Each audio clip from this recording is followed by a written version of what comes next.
Yurtimizdan Imom Buxoriy, Imom Termiziy, Farabiy, Abul Mu'in Nasafiy kabi ko'plab olim va ulamolar, mutafakkirlar, fozil va zalolar, mufassir va muhaddislar yetishib chiqqan.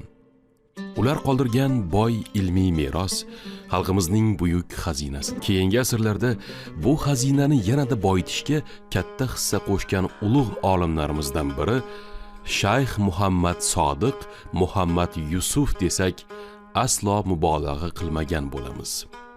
Sababi Hazratning diniy ma'rifiy mavzularda yozgan 100 dan ortiq kitobi xalqimizning, ayniqsa yoshlarning ma'naviyatini yuksaltirishga, dinimizning sofligini ta'minlashga xizmat qilmoqda. Fazilatli Shayx Muhammad Sodiq Muhammad Yusuf hazratlari butun umrini dinimizning rivojiga, xalqimizning islomiy ma'rifatini yuksaltirishga bag'ishlagan peshqadam alloma edilar. Bu peshqadamlik Shayx hazratlarining nisbatan qisqa, ammo barakali ilmiy faoliyati mobaynida turli sohalarda namoyon bo'ldi. Shayx hazratlari zamondosh ulamolar orasida birinchilardan bo'lib, Qur'oni Karimga tafsir yozdilar. Hozirgi zamon o'zbek diniy adabiyotini tiklashni birinchilardan bo'lib boshlab berdilar. Shayx Muhammad Sodiq Muhammad Yusuf 1952-yil 15-aprel kuni Andijon viloyatining Asaka tumanidagi Niyozbotir qishlog'ida Muhammad Yusuf domla xonadonida tavallud topdi. Boshlang'ich diniy ta'limni otasidan oldi. Qur'oni Karimdan bir necha juz yod oldi. 1969-yili Buloqboshi qishlog'idagi o'rta maktabni tamomlab, 1970-yili Buxorodagi Mir Arab madrasasiga o'qishga kirdi. Muhammad Sodiq Muhammad Yusuf mehnat faoliyatini 1975-yili Sovet Sharq musulmonlari jurnalida boshladi. Diniy mavzuda qator maqolalar yozdi. Oradan ko'p o'tmay Liviya Arab Jumhuriyatidagi Islom da'vati fakultetiga o'qishga qabul etilib, xorijga jo'nab ketdi. Shayx Muhammad Sodiq O'rta Osiyo va Qozog'iston musulmonlari diniy boshqarmasi raisi muftiy etib saylangach, butun kuch g'ayrati, bilimini, boshqarma faoliyatini yangi pog'onaga ko'tarish, musulmonlar manfaatlarini himoya qilishga yo'naltirdi. Aynan shu inson tashabbusi bilan poytaxtdagi tarix muzeyida saqlanayotgan Hazrati Usmon mushafi O'zbekiston musulmonlari idorasi tasarrufiga topshirildi.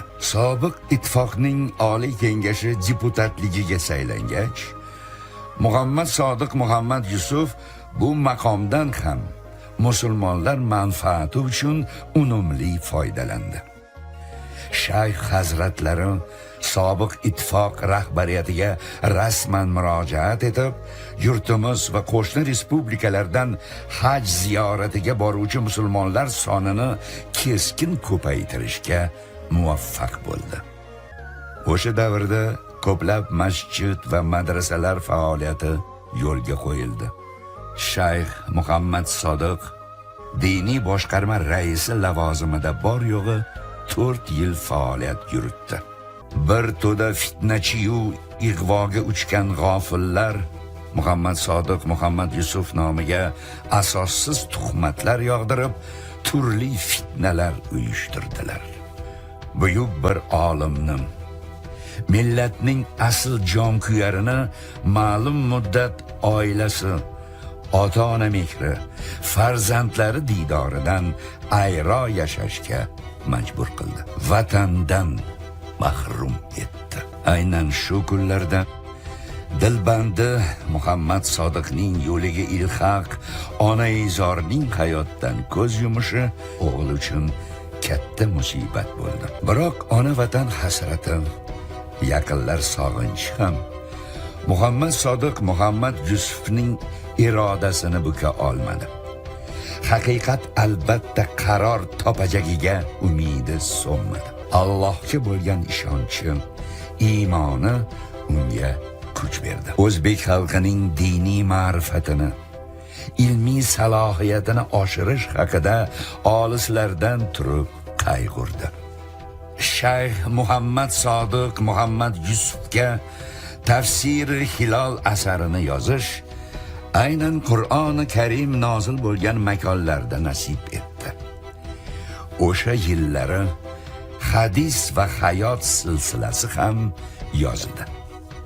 U dastlab Saudiya Arabistoni, so'ngra Turkiyada istiqomat qilgan. Keyinchalik do'stlari maslahati bilan Liviyaga ko'chib o'tib, o'zi tahsil olgan Islom da'vati kulliyasi Dorul Fununida dars berish bilan birga ilmiy ish bilan shug'ullanadi. Kitoblar yozdi. Ko'plab davlatlarda bo'lgan konferensiya va ilmiy anjumanlarda faol ishtirok etib, ma'ruzalar qildi. Islom olamining ko'plab olimlari bilan uchrashib, ijodiy muloqotlar o'tkazdi. O'zbekistonga qaytgunga qadar, ya'ni 2001-yilgacha ilmiy faoliyatini o'sha yerda olib bordi. Shayx Muhammad Sodiq Muhammad Yusufning islom diniga oid chuqur bilimi, dinimiz sofligini asrash, xalqni xatarli yot g'oyalardan himoya qilish yo'lidagi xizmatlari jahon miqyosidagi ulamolar tomonidan e'tirof etildi. Shayx hazratlari turli xalqaro anjumanlarning doimiy ishtirokchisi, nufuzli tashkilotlarning a'zosi bo'ldi. Ta'kidlash joiz, zamonaviy O'zbekiston tarixida boshqa biror inson islomiy ilm sohasida bu qadar yuksak mavqega ega bo'lmagan. Bu maqomga erishish uchun insondan mustahkam iymon, ulkan iroda, jiddu jahd va albatta keng tafakkur talab etiladi. Shayx Muhammad Sodiq Muhammad Yusuf taqdirning o'ziga yarasha sinovlariga duch keldi. Shukrlar bo'lsin kim, mana nihoyat haqiqat qaror topdi.